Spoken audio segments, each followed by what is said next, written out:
I'm Maria Menounos, and you're tuned in to AfterBuzz TV, the ESPN of TV talk.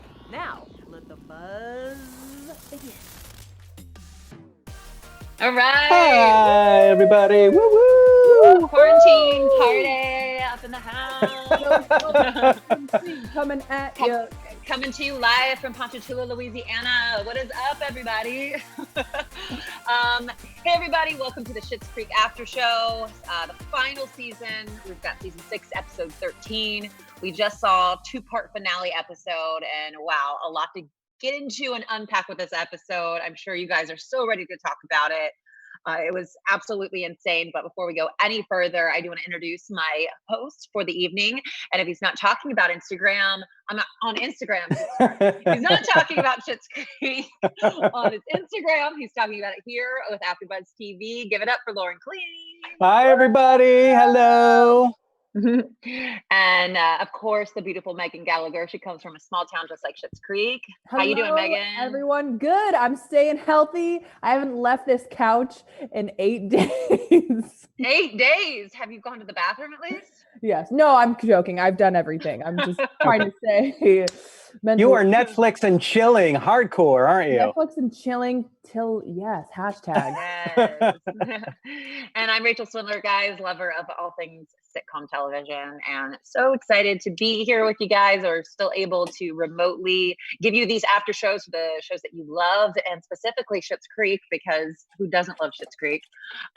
We've got a lot to get into and unpack. We've got our senior superlative section, of course. We have our news and gossip, so you're going to want to stay tuned for all of that.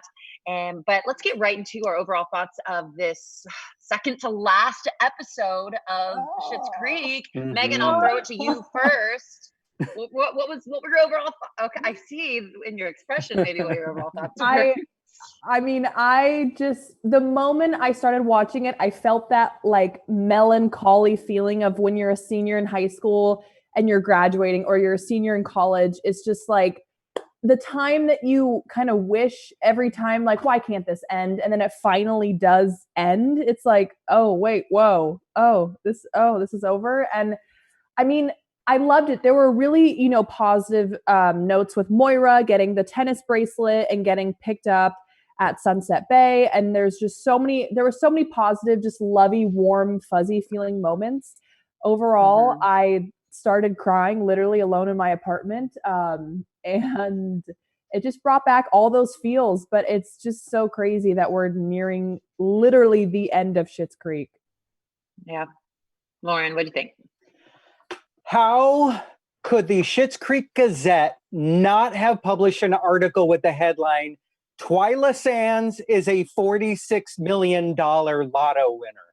That, to me, was the craziest thing, that she's loaded, but that she just loved living in this town. And, I thought that was even more wonderful. It's amazing how last week we had Sarah Levy on the show with us, and she knew this information and she could not tell us. And she kept it so poker faced. I would have never guessed. Mm-hmm. I mean, yeah. What? So this was a beautiful episode. There were some feels. I was right with you, Megan. But yeah, that to me, there was a whole bunch of really good stuff in here. Yeah, I agree with you guys. I definitely got teared up, especially with the scene where Stevie and David are sitting on the car looking at the house and having that really tender moment that, we haven't seen. That was just like a really real moment for me. And the whole episode was just great. And it just, I feel like I predicted some of this stuff though. I don't know. You did. You said one. I feel like a group of people are gonna go away. That's what I was saying. I think I predicted something like that. So I wasn't shocked when. Well, we'll get into all of that, of course. I wasn't shocked when all of that happened. So let's go ahead and get into our first topic tonight. We're gonna go by characters. So let's start with the journey of Moira and Johnny this episode. So we start episode off. We've got mimosas in the morning. We're cheersing. We've got the champagne. I saw a little bit of sadness and a little bit of foreshadowing in Alexis and David's eyes. We saw them look like they were very torn up about the fact that this was going to be one of their last nights there, where they're living. Moira and Johnny very excited to move to New York. Yes. We had Roland. He rolled up in his new truck, and we find out that the the Sunrise is Sunrise Bay, right? Yes. Yeah. Yeah. Sunrise Bay is going to get a reboot, and we see Moira's a little bit upset in this moment. We're like, we're not really sure what happens, but then we see she gets the call. She is a 13 episode order Sunrise reboot. It's starting in 2 weeks. Oh my gosh. So what were you exciting thinking?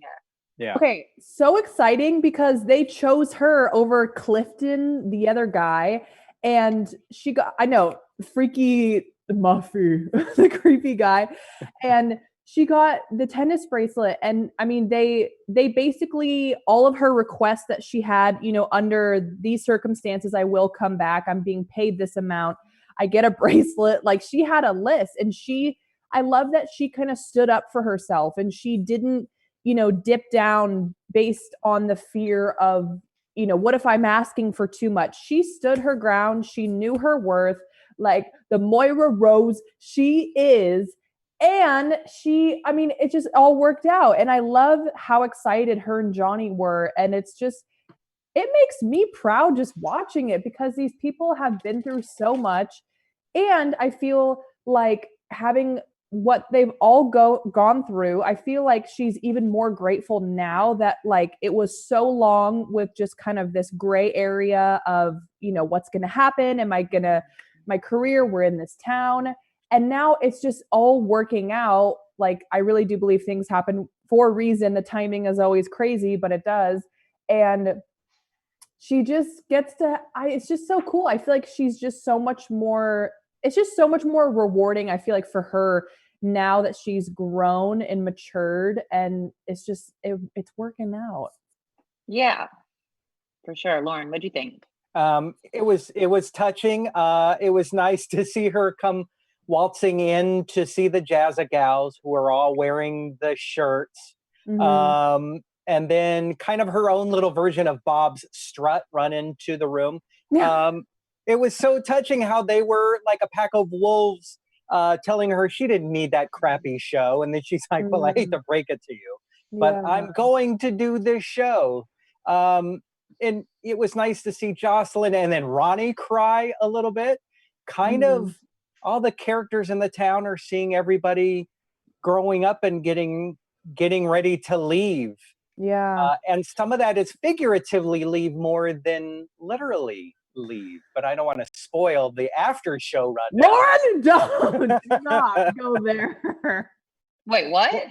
Oh, I didn't want to give away stuff we're going to talk about in a second on the after show. I didn't want to spoil the after show. Yeah, I mean, this was, when she went to the Jazz Girls rehearsal, it was definitely a touching moment to see everybody. Aww. You know, it's crazy that this family came into this town, this little stuck up, prissy, high class family, and see this town just literally fall in love with them. They took over the town. This series was just so beautifully written. And it was nice to see. This felt like it was right for this to be Moira's journey. It felt right. It felt like this was the right thing for Johnny and Moira to go through. And then we see at the end, of course, their decision is that, you know, they're going to be heading to California on September 3rd, which is the day of David's wedding, which he made it very known. And then Moira's like, well, the tickets and the this and the that and the David's seats. Like, I know. It's my wedding. I'm like, well, I hope the coronavirus is over by then, because you might have to postpone your wedding. A virtual wedding over Zoom. Yeah, I'm like, your wedding might be virtual. But no, it was definitely, you know, a nice little bow tie at the end. I thought this was a perfect way for them to end this episode. Yeah. What are you gonna say, Loren? Sorry. I was just gonna say, what I loved were all of these tender moments. We had that time with David and Stevie, and on the car, like you mentioned earlier, and Stevie didn't want him to go. So we learn that Stevie and Roland are going to stay in Schitt's Creek. And then also to see David, and Patrick and the house. So we're kind of learning all these predictions we've made over the course of the season. We're seeing very quickly how some of these are going to go. We're not sure on some of them where everybody's going to go, but it seems like, if I'm not mistaken, for now, is Alexis the only one that's truly going to New York? Yes. Yeah. Yeah. And let's unpack that in just a second. Yeah. We'll get to David and Patrick in just a second, but I do want to go ahead and shout out everybody that's watching with us on YouTube. Woo! And everybody that's listening to us on iTunes. If you are still staying in tune with us, we would love to hear from you guys. Give us that thumbs up. Or if you're listening on, if you're listening on iTunes, give us those 5 stars. If you're watching on YouTube, give us those thumbs up. Your feedback means so much to us. We love interacting with you guys. So let us know what you think in the comments below. You're the reason why we're the ESPN of TV Talk. So thank you guys so much. Thank you, everybody. We love y'all. We love you guys. So speaking of David and Patrick, we'll get right into them. So we see David at the beginning of the episode kind of going to Stevie for some advice on a gift to give to Patrick on going to New York. And then that's when he finds out, Stevie and Roland aren't moving to New York. David's thinking, he's like, oh my gosh, you're staying here. So we see it's getting to him a little bit by little bit. But what really gets to him is when the information about the house, there was this house that David has been looking at, and Patrick has been looking into it, and there is a prospect to actually get it, which we see that, that prospect has come to fruition, and, they're going to get this dream house that David's always wanted.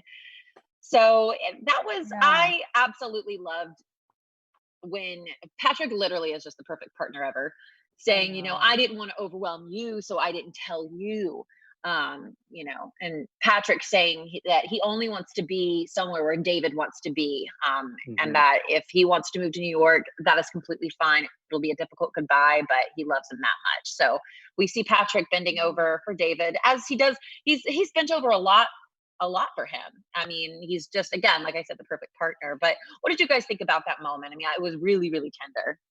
I thought that was just so beautiful because, I mean, one, at first it was kind of cringy because David was like, what do you mean? He, like, to Stevie, when they're sitting on the hood of the car, he was like, what do you mean, Patrick, like, put money down on this house? Like, we're going to New York. What's happening? And at first it was, you're like, wait, no, it's like not good timing, but, I feel like Patrick just has a good heart, and he has David's best interest in mind. And so I think he's doing it with just a loving, I think at first it's like awkward because they're on 2 separate pages, and, it's like, well, are they going to go to New York? And they're not, because David wants to go. And then it's just seeing David, start crying with Stevie, and he pours his heart out about the real reason why he wants to go to New York. And, Stevie's like, those friends that you said they went to a music festival in Norway instead of,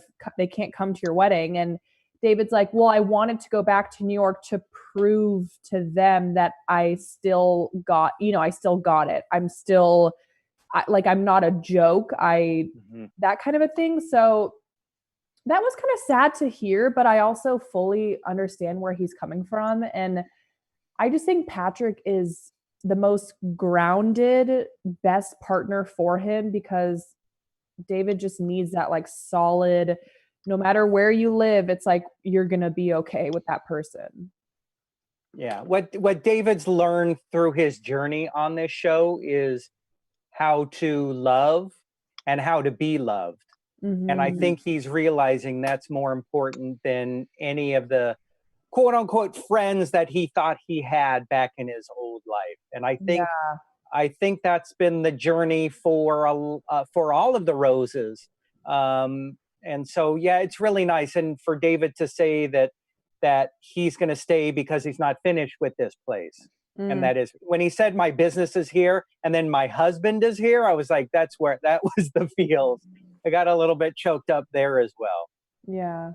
Yeah. I mean, and like you said, Megan, Patrick literally is the perfect partner for David, because what David ended up doing by putting in an offer to the house and saying, you know what, I am staying here.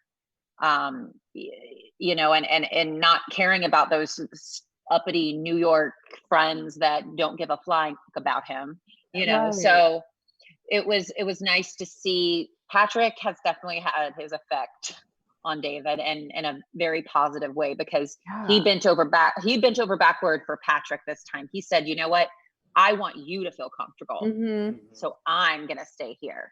So I really loved that. And I also loved that Patrick was like, do you know how to put in an offer for the house? And I was thinking to myself, that would be me, because I would try to surprise like my boyfriend or something. I'd be like, I put in an offer for the house. He would be like, that's great, but do you know what you're doing? Yeah. I'm like, I could barely get an apartment, let alone put in an offer for the house. So So yeah, just a beautiful little bow tie to that one as well.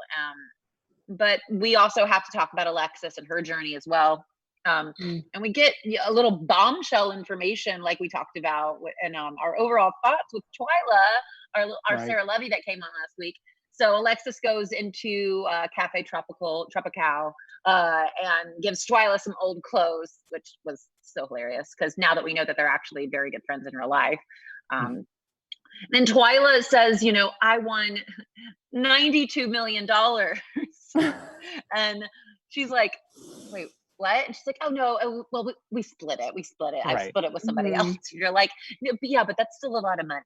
So what, I mean, this was probably the biggest surprise to me of the entire season, to be honest with you. I was like, Twyla, what? Plot twist. But I love how it just shows, and it was so cool, like talking to Sarah and then seeing her in this episode. I mean, she's such a phenomenal actress, but just seeing her to her character, it's just I don't know. It's just so meant to be, because, you know, Twyla and Patrick and even Mutt and Ted and all these people and Jocelyn and Ronnie and all these people have so positively influenced the Rose family, and just total opposites, but just balance them out. And it's just cool to see Twyla, you know, she's like, owning the cafe would make me the happiest, and having it like Twyla's Cafe Tropical. And it just is such a sweet moment between her and Alexis of, you know, you should buy yourself something, just like, you know, a little anklet, get your nails done. And she's like, no, I bought the whole cafe. No. Yeah. I think what's really nice is, and I was trying to think, what was the purpose that the writers put in Twyla's reveal that she has all this money. And I guess it was to serve Alexis's story of not needing anything from anyone else, that she could do this on her own, that she could give her clothes to, that Alexis could give her clothes to Twyla as friends without needing anything back. Even though Twyla offered, Alexis was like, I don't need that. I want to do this on my own, which is also really touching. And it's another thing that reminds us what it's like when you work on yourself and your psyche, and you become a better person, and you don't have to rely on other people. I mean, basically, she kind of just made Stavos vanish. She doesn't need a Stavos in her life anymore. Yeah, I mean, when you come from a family of you know, well-means, who provide everything for you, that do everything for you, and you don't have to worry about a thing in your life, you don't learn how to stand on your own 2 feet. You don't learn those valuable lessons that a lot of us have learned growing up, and being, you know, put in difficult situations where our parents knew, well, you have to make this decision. Yeah. Well, what job are you going to get? Yeah. Well, you know, this and that. And she clearly hasn't had a lot of those life lessons throughout her life. So it's like Schitt's Creek was basically her childhood. It's like for 6 years, she had to learn how to be an adult, and she learned. Yeah. So it was so cool. And when she said, you know what, I'm going to go to New York on my own, you know, I'll get that apartment on my own. And I feel like I can relate to Alexis too, because I moved to LA last year, and in no way, shape, or form, even though I'm not there right now because of coronavirus, in no way, shape, or form did I think I would ever get my own apartment in a big city like Los Angeles, but I did. You know, I was able to do that. So I felt like when Alexis said that, I was like, yeah, girl, I know how you feel. I was like, because that's how I felt when I finally got my own apartment.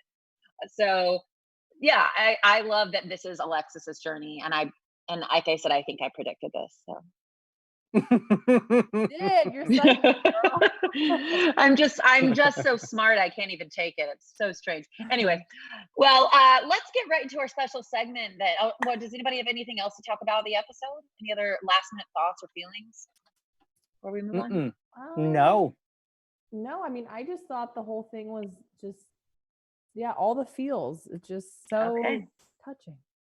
All right. Well, then now let's get into our special segment, Senior Superlatives. Woohoo! Senior Superlatives. What's up, y'all? Yeah. So, Senior Superlatives. As this episode, I literally watching it, I had flashbacks to just that like melancholy, bittersweet. It reminded me of when I was a senior in high school, and I felt that ping in my stomach of like, oh my gosh, it's ending. I never thought like this would be over. All the days where I was like, another day of school or just anything. It's like you start realizing you took it for granted, or you're gonna miss it and miss the way that your teacher like smelled, or I don't know, all those funny, goofy things. So, Senior Superlatives.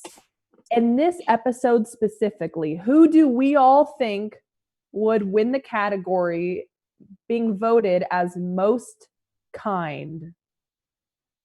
Patrick. Oh, is that it? Just a one-word answer? No, sorry. Yeah, no, Patrick. Well, I mean, I feel like it's pretty self-explanatory because Patrick's literally the sweetest. I mean, I guess if we're basing it, okay, let me retract that. If I'm basing it on this episode, I'll give it to David, because he did the ultimate kindness move on this episode. Or even Twyla, because I forgot she gave Alexis money. Oh yeah. I forgot about that. And okay, well, I'll stick with David because I think that he did the ultimate. But overall, actually, I'll take that back, Twyla. Okay. What are you, Loren?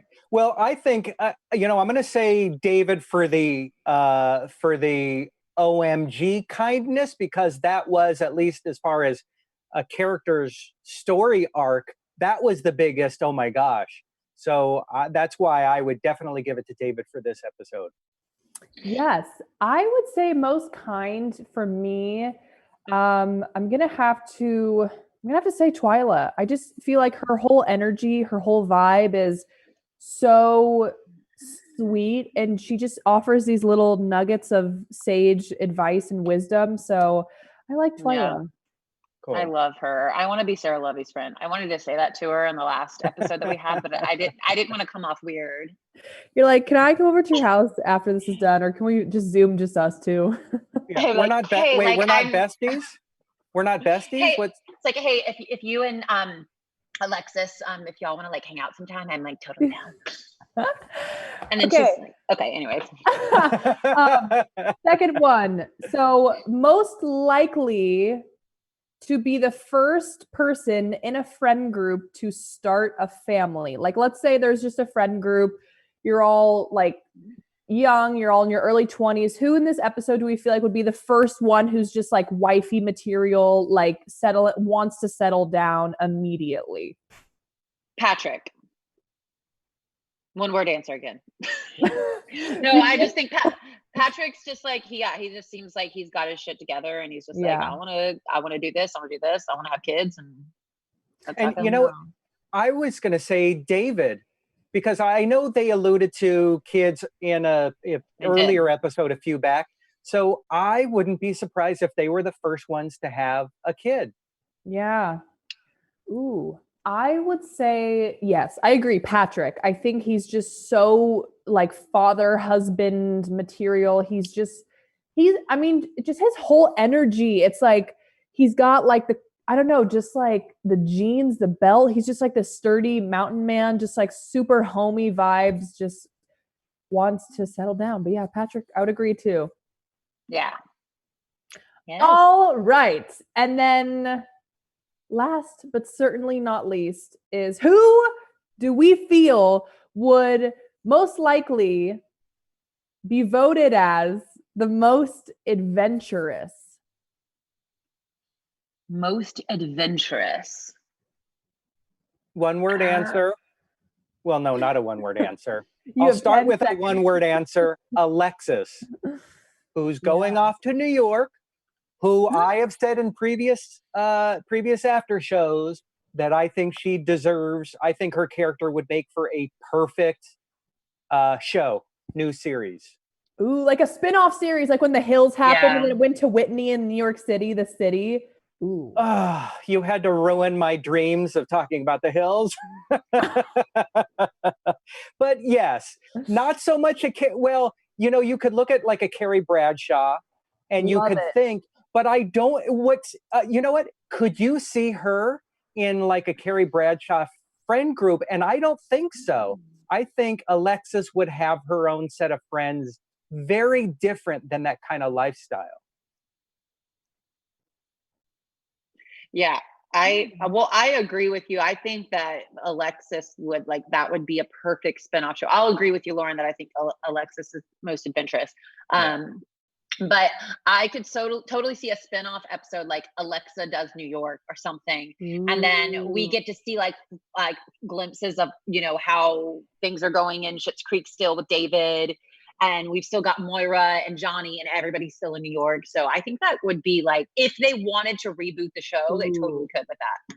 Yeah. I would love like a docu-series reality show like Broad City almost, where they're just like on these adventures, just walking down the sidewalk and like, and then Mutt came back and Yeah, well, we'll get introduced with new. They should definitely do that because I'm totally gonna audition to be one of the friends in New York. One of the new friends. That's what it's gonna be. I'm gonna put it out there in the world that I'm gonna get cast as one of the friends. Where you started in a small town in the Carolinas, and then you moved to New York to make it big. Boy, exactly. I wonder where we could get that background from. Anyway. All right. Anyway, thank you so much, Megan, for your senior superlatives. Loren, hit us with your news and gossip. All right. Here's the theme song. News. There we go. All right. So if you did not catch it, next week is the final episode of the series. It's going to be on an hour earlier at 8 p.m. Pacific time on Pop TV, followed at 8:30 by Best Wishes, Warmest Regards. That's the show we've talked about before. We're going to see behind the scenes, reminiscing. We know that the cast was going to go on a live tour, which is not going to happen. So, but we've got some other cool news that I wanted to talk about. One of those was Daniel Levy was on Instagram earlier today doing a live event feed to raise money for Feeding America and Food Banks Canada. And what's awesome is every night at 8 p.m. until next Tuesday's series finale, the cast is going to be on the Schitt's Creek Instagram page to raise money and kind of answer questions. The cast's GoFundMe page campaign raised over $2,000 in just the first 20 minutes, which I think is really awesome. So can't wait to see who else is going to be on there. And then also Playbill.com reports that Emily Hampshire, who plays Stevie, launches a YouTube show tomorrow called Hump Days with Hampshire. It totally sounds like a Schitt's Creek kind of storyline, but she's got a true love of musical theater. And it came full circle when she got the playbill for the Schitt's Creek episode with her character starring in Cabaret. And Emily says, I burst into tears. I was so excited and it means a lot, which is really amazing. So for her first episode tomorrow, she'll be hanging with close friends like Annie Murphy and Queer Eye's Bobby Burke and One Tree Hill's Sophia Bush and bronze Olympic medalist Adam Rippon. And then she's going to have on other people and other different things. And the money, she's going to raise money for the Actors Fund and it's going to air on the Actors Fund YouTube channel. The Actors Fund is an amazing organization for people in front of and behind the scenes in the entertainment business. They've got offices in New York and Los Angeles. I've taken advantage of some of their amazing programs for entertainment people. So I love that we are able to give money for these wonderful causes, and I definitely am excited to see the show tomorrow. Yeah. And that is the news. Thanks, Loren. Thank you, Loren. That's cool. Wait, so the episode next week is going to be an hour because it's going to be the finale? No. It's a half hour at 8 o'clock instead of 9 o'clock. Okay. So for you in Louisiana, it may still be at 6. If it's still at 6 o'clock, then it's still at 6 o'clock. So yeah, and then okay, and then at 8:30, it's something else. You said? It's that special best wishes, warmest regards. Gotcha. Okay. And I would assume that we're going to come on at 9 o'clock at our regular time, or sorry, we'll come on maybe at 9 o'clock for the after show. We will confirm. Yeah. We'll have the YouTube link up earlier in the day, and we'll just post in the chat. And I'll definitely send out on Instagram what time we're going to be on, so we can all get together and we can all reminisce. And right. Well, let's get those predictions in for the final episode. So Megan, go ahead, hit me with your predictions. So first, so I think the wedding is going to be like, I don't think we're going to actually see the wedding. I think it's going to be pushed off, and then we're just going to have this like huge just episode about like, we're going to see Alexis move to New York. Maybe I think she's going to run into Ted in New York City. And he's going to be like, Alexis, and his beard's going to be even bigger. And he's going to be like walking a turtle down the sidewalk in Times Square, like, Alexis, is that you? And I think there's going to be a lot more like crying goodbyes, but I have a feeling Alexis is going to move to New York and she's going to run into someone, and it's just going to, everything's just going to play out like she was always supposed to be the first person that went there. And then Moira's going to get Sunset Bay. I forget where they're filming that. But her New York. I feel like she's going to go with Alexis. And then I feel like Johnny and David and Patrick are going to stay behind. Mm-hmm. What do you think? My prediction is the wedding's going to happen because it's a great way to get all of the cast together in one big outdoor space. True. I'm trying to think if, as comedy effect, if Roland will be officiating. But there'll be some goofy Roland moments, and David will probably roll his eyes a few times at the wedding. But I don't necessarily think it's just a wedding episode. There's going to be some other things wrapping up and maybe one or two more surprises. Yeah. I mean, remember when we talked to Rizwan, he did say that he would be there for the finale. So he would be in the finale episode. So I do think now that, because I thought to myself, I was like, maybe they would not do the wedding just in case they wanted to have the series come back. Like that would be a good way to maybe start a new series, but it's also a great way to end a series. So I think that the wedding will happen too, because it is a good way to tie everybody into the last episode. And I think Alexis is going to go to New York still. I don't think Ted's going to be there. I mean, I still have hope that something might happen with them, but I think she goes off to New York with Johnny and Moira, and like you said, everybody else, they stay back. So I don't know. We'll see what happens though. So I'm excited. Yeah. I'm excited, but I'm sad too. So So let's see if we can get all of the cast to make a surprise appearance on the show. Yes. On our show. One giant Zoom slumber party premiere, all 25, like 40 people just like drinking wine. Yeah. I think the chances of that are like 1%, but I'm totally down. Why not? All right. All right, guys. Well, thank you. Thank you. Yes. Why not? Thank you guys so much for joining us for the after show. Megan, let everybody know where they can find you on social media. So I got Instagram, Twitter, Facebook, YouTube, TikTok. TikTok is at Motivational Megan. Everything else is at Megan, MEGANW, Gallagher. Gallagher. The timer just went off. Oh, it did. Mine is at Loren Kling on Instagram and Twitter, at LorenKling. There is no MEGANGALLAGHER in there. But I just wanted to spell out Megan Gallagher's full name just because it's so difficult. All right. Well, my name's not Megan Gallagher, but my name is Rachel Swindler, and you can find me on Instagram at Rachel Swindler or on Twitter at Reiki Swin, or you can follow me on TikTok. So, and it's a lot of fun there. All right, guys. Well, we love you guys, and we will see you for the final episode next week. So next week. Peace out, you little shits. Bye. Our founder, Keven Undergaro, and me, Maria Menounos, would like to thank you for tuning in to AfterBuzz TV. Remember, we're not just the first, we're the biggest in the world, and we're the only destination for all your favorite TV shows. Whatever you crave, we've got it. So go to AfterBuzzTV.com and check out our lineup. Buzz you later. The views expressed herein are those of the hosts only and do not necessarily reflect the views of AfterBuzz TV or its owners or principals.